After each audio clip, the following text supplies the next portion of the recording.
Good morning and welcome to Primary Source Set's Learning About the Guest Author program. My name is Greta Bonneman and I am the metadata librarian for the Minnesota Digital Library. Joining me today is Sarah Ring, who will serve as my moderator. Today, I'm going to briefly introduce you to the Minnesota Digital Library and then introduce the Minnesota Digital Library Primary Source Set project, what they are and how we got started with this project. Then I'm going to walk you through the components of a primary source set and the steps you will need to take to write a primary source set of your own.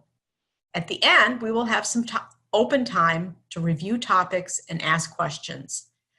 And share your questions today with Sarah in the chat box, and we will get to them during our open discussion time. Now, for some background information, I'm going to review Minnesota Reflections. I should mention the first slides will be a quick review for anyone who joined me for the previous webinar, an introduction to primary source sets. But I want to share this information in case you didn't attend that webinar, and this is an opportunity for everyone to get up to speed on the Minnesota Digital Library. So I'm going to start by talking about Minnesota Reflections. This is a free online digital collection and is the primary project of the Minnesota Digital Library. Minnesota Reflections has over 55,000 records currently. Our content comes from partners from across the state of Minnesota. We currently partner with 197 different libraries, archives, county historical societies, and other cultural heritage organizations. And together, working with our partners, we aim to tell many different stories about Minnesotans and their experiences. Minnesota Reflections digital content is made up of many different types of records. Our collection is primarily still images, which include photographs, postcards, drawings, and more, as well as text-based items such as diaries, letters, pamphlets, booklets, theater programs, etc., and cartographic materials such as maps and atlases. But we also have a strong audio and video materials collection and a few three-dimensional objects from some of our museum partners. So that is a little bit of a background about Minnesota Reflections and who we are. And now I want to talk to you a bit about what a primary source set is. Primary source sets are curated collections of primary source materials.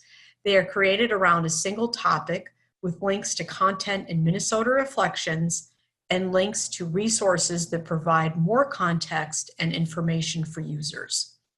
They are designed to aid students, teachers, and researchers in their research efforts, and to help students and teachers understand primary sources and to use primary sources with greater confidence. So how did we get started with this project? MDL is a contributing partner to the Digital Public Library of America.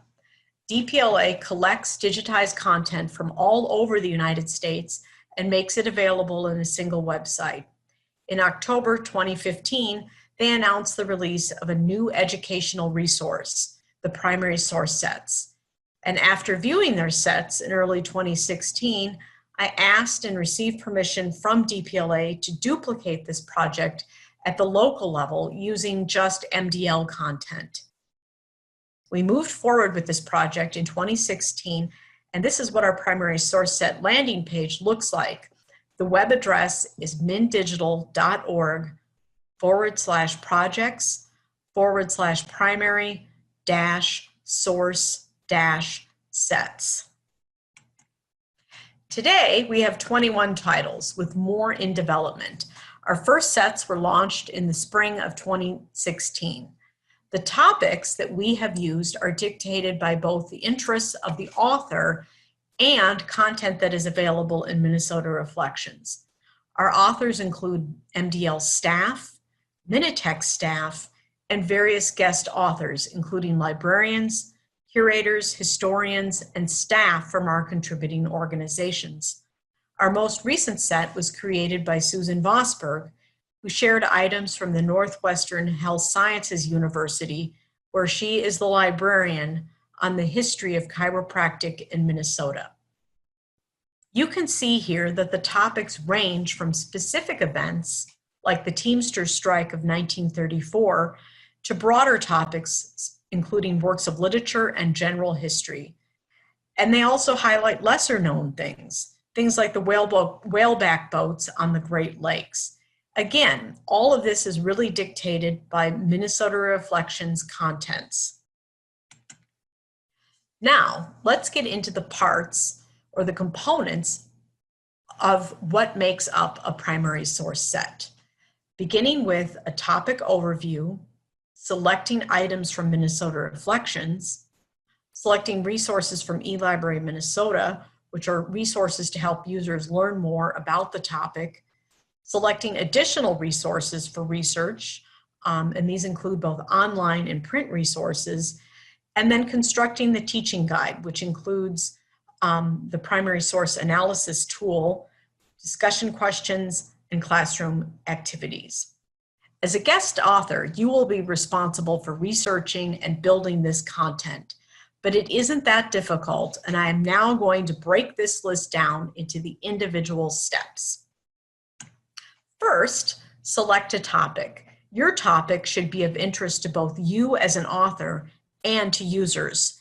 Refine the topic to a regional or state focus, and so it fits within the confines of a primary source set. So not World War I, but Minnesota on the World War I home front. Not necessarily the history of streetcars in America, but looking at streetcars in the Twin Cities. So again, refining the topic to a manageable size and finding content in Minnesota Reflections to support that topic. After selecting a topic, a guest author will conduct background research to learn more about the topic. Then, the author will write a block of text, generally a few paragraphs that will provide users historical context about your topic, whether your topic is an historical overview of an individual or about a work of literature or a historic event or even a format highlight.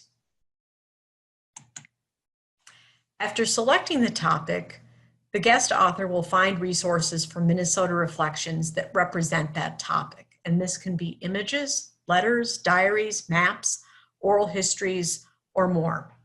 Use a table or a spreadsheet to capture your choices and record the title of the item, its URL, and the name of the contributing organization. This is important because you will need these things when you go to build your set. And I always tell guest authors to pick more resources than you will need or use, and then select the ones that work best within your topic overview. And a good practice is to capture thumbnails using a screen capture tool, and some guest authors have found it helpful to include a thumbnail image in their spreadsheet. And this is basically to prevent confusion and to be able to quickly distinguish between some of your selections by using the thumbnail as a reference point. Your next step will be to provide users with additional online resources for research. You are providing users with more contextual information about your topic. Since you're only writing a few paragraphs in the beginning in your topic overview, you will want to aid users if they need more information. You will first want to select articles from eLibrary Minnesota, but I should add that this content is only available to Minnesota residents. And since not all of our users are in Minnesota, we also provide additional resources for research. And this section has content from vetted sources such as libraries, museums, archives, colleges, places like PBS, the National Archives, the Smithsonian, and the Minnesota Historical Society. Most topics are complex, and users need these additional resources to better understand the topic, and providing them in the set is a convenience for users. They only have to click on these resources to learn more about the topic. Your next step will be to provide users with some discussion questions and classroom activities. For many guest authors, this can be challenging, but it is really about writing open-ended questions that can help spark a student or a teacher to think about this topic in a new and creative way. And we have help on staff at Minitex if you get stuck. So each set includes at least 2 discussion questions and at least 1 classroom activity, but some of our sets include many more. Okay, that was a lot of steps I just shared with you, and I want to emphasize now that you can work in your own order, any way that works best for you.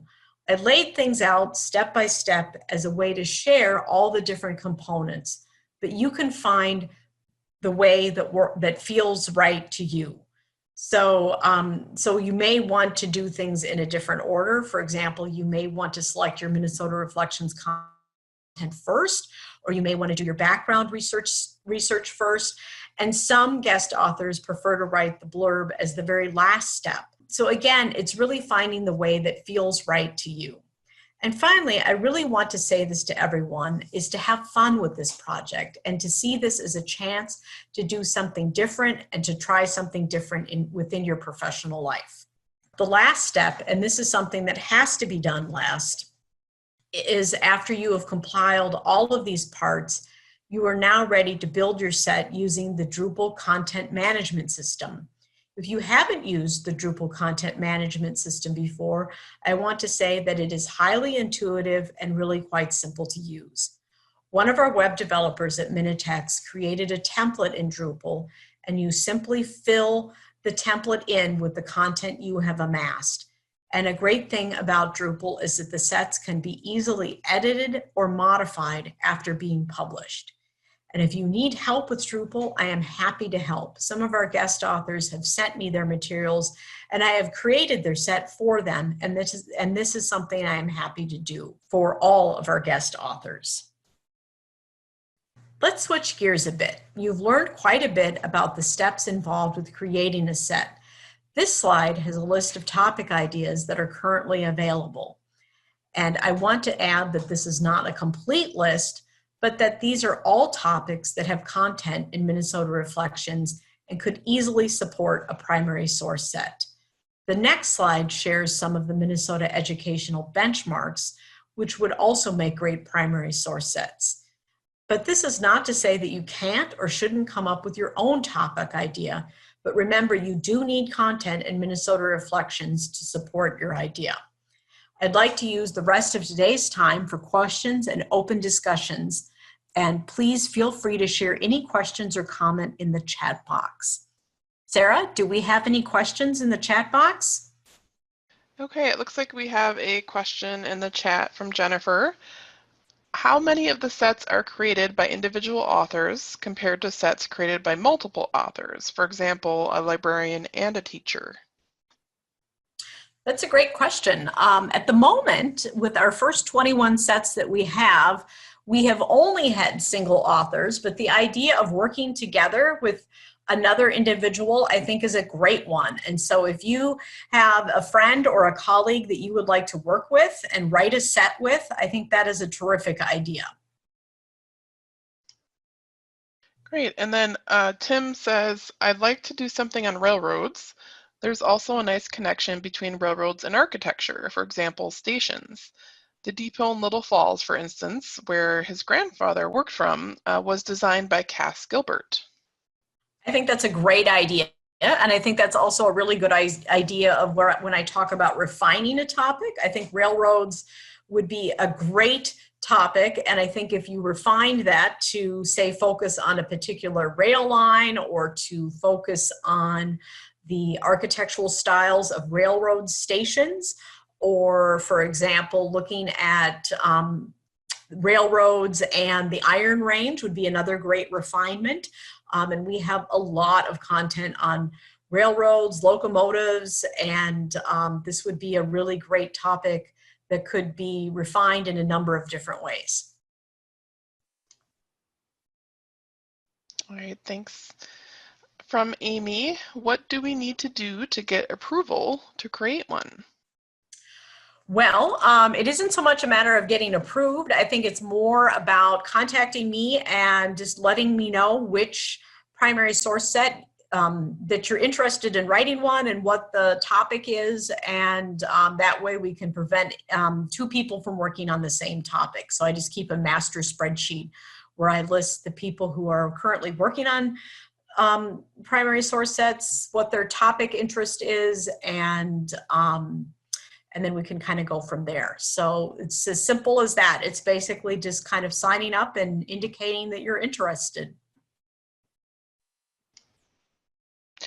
And then the last question so far is from Tom. If I have a topic idea that is not listed, who should I talk to? I'd hate to get started and then not have it work out. Well, that's another great question. And Tom, the person you need to talk to is me, because we can look at any of your topic ideas, go over them together, and again, think about, do we need to refine it down at all? And then just move forward. And because, like I said, when I shared this topic idea list, this is not a complete list, and there are many other wonderful ideas that are available in Minnesota Reflections. So if you don't see anything on this list that appeals to you and you have your own idea, by all means, move forward with that, and you can contact me via email or telephone, and we can get you started on a new or a different idea. And I think that's it for questions for now, Greta. Well, great. Well, I think what we're going to do is I'm going to move forward to the next slide, which has a little bit more information about the educational benchmarks. This is a relatively new idea that we have developed, and this is looking at the kindergarten through 7th grade educational benchmarks. And I should mention that this is relevant to people in Minnesota. It's not as relevant to anyone who is out of state. These are Minnesota educational benchmarks, and these would lend themselves to a very different kind of a primary source set of compiling resources that relate to each one of these grade years, and basically creating a compilation or a curated set of materials for each grade level. So, so when you're looking at, for example, in 4th grade, the geography of Minnesota, that would be a great way to introduce a lot of the maps that we have in Minnesota Reflections. And for example, looking at 1st grade and looking at historic records and artifacts, again, that would be a great way to introduce materials from Minnesota Reflections. So all of these are very attainable with Minnesota Reflections content and could provide a great aid for teachers in the classroom. And at this point, I'm going to pause and just say, Sarah, do we have any more questions at this point? Yeah, a couple more came in while you were talking there. So this one's from Molly. Are primary users of the sets in a K through 12 context? Well, at this point, we don't necessarily track that carefully the demographics of our users, but we know from a lot of anecdotal evidence that teachers do use these, and they range from early years in school all the way up through high school. And but at the same time, I do really want to mention the fact that a lot of our users are just what we call armchair historians, people who are just interested in history. You know, maybe they're not as focused on the teacher guide part of the primary source set, but are interested in reviewing the topic and looking at that curated set of content from Minnesota Reflections that are brought together in a new and different way for users. So really our user base is fairly broad. It can be teachers, it can be students, but it can also just be people interested in the individual topic. Great, thank you. And it looks like we have a comment that I'll read here. Part of my excitement is with my sense that because of the pandemic, we're going to do more virtual online instruction, and these sets seem perfect for this situation. Plus, it's the kind of activity that fits in with our work from home environment. Well, I think that's a great comment, and I agree with it, because I think as we are working from home now, we are going to need to find creative ways to complete our work, and for us with the folks at Minnesota Digital Library, we are also looking for creative ways to share our work with users in a new way, and we're hoping that maybe this might spark the interest of somebody who's looking to write a set or somebody who's looking to use content, and we very much hope that these can help fill in some of those gaps. Thanks. And then we have a couple more here. From Audra, I assume it would be fine for an MDL contributing organization to work with you to add items to reflections specifically for the purpose of building a set around them. That's a great question, and thank you. Absolutely, and that is actually something that is noted on the application form. So when you are looking at, looking at your application form for submitting a project to Minnesota Reflections, we do have a box on the application form that you can check and say, this is something that would go into a primary source set. And that's definitely something we'd like to encourage all of our contributors to think about in terms of using the content that they've already added and possibly adding new content to their collection, and then maybe pulling some of those resources together and creating a new primary source set on any kind of a topic that might be relevant to their collection materials. All right, and then another question here. Have any of the sets also connected with other resources? For example, Umbra. Wondering about Umbra, especially in the additional resources part of creating a set. I think really under the additional resources section, the sky's the limit. If you find resources in any number of all of the wonderful resources that are out there, including Umbra or Library of Congress or the National Archives, this is a place to share those resources with users. And so there's certainly a huge potential in terms of providing context and helping users understand what they're looking at in a more in-depth and somewhat more scholarly way. And so I think really we're very open to really based again on what your topic is of pulling in those resources, because they can really help tell a broader and deeper story for users. And I think that's it. I don't see any other questions coming through. Well, great. Well, terrific. I would like to thank all of you for listening today, and I sincerely hope you think about becoming a guest author. These resources can be a lot of fun to create. You have a chance to explore Minnesota Reflections and have the challenge of creating a useful resource for teachers and students and anyone else who enjoys looking at historic digital content. So with that, I would like to thank my moderator, Sarah Ring, and again, thank you for listening, and really emphasize, don't hesitate to contact me with any questions about the primary source set project. I would be happy to work with you to build a set or to develop an idea. Thanks so much.